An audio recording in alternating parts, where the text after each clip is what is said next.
Republican National Committee, issued what they called their autopsy report, which I thought was very funny.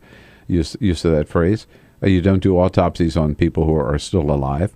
And they said, here's what we did wrong in 2012, and here's how we're going to fix it. And we're going to reach out to women and minorities and young people, right? And this will be the new, revived, re-energized Republican Party.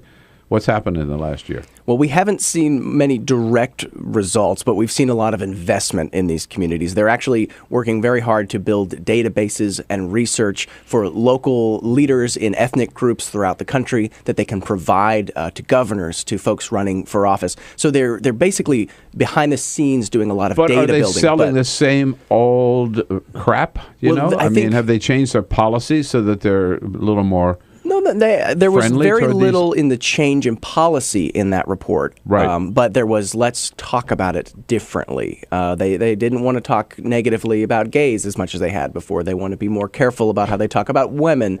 They realized that they had a talking problem. They put their foot in their mouth they've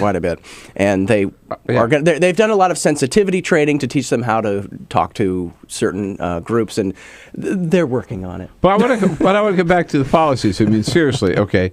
If you're still anti-same-sex marriage, if you're still anti-choice, if you're still anti-immigration reform, right, and if you're still anti, let's say, minimum wage and other things that particularly that affects the African American community, you still don't have much appeal. You may talk to them nicer, but you're still. Well, I think on a couple of those issues, trying to sell a flawed product. On a couple of those issues, they're wrestling internally. Same-sex marriage, you're seeing a lot of Republicans change their position. I can't imagine in 2020. I can imagine in 2020 the Republican nominee will be pro same-sex marriage for president. It's quite possible. On abortion, they will. That's an issue they're not wavering from.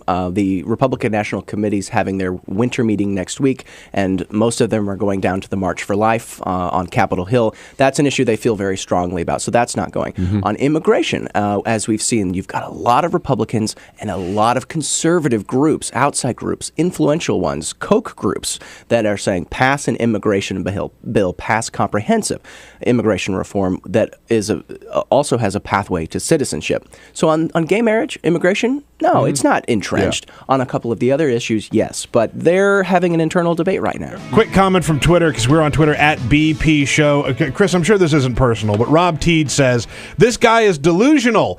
The GOP will not modernize, hence the definition of conservative, to keep things as they are.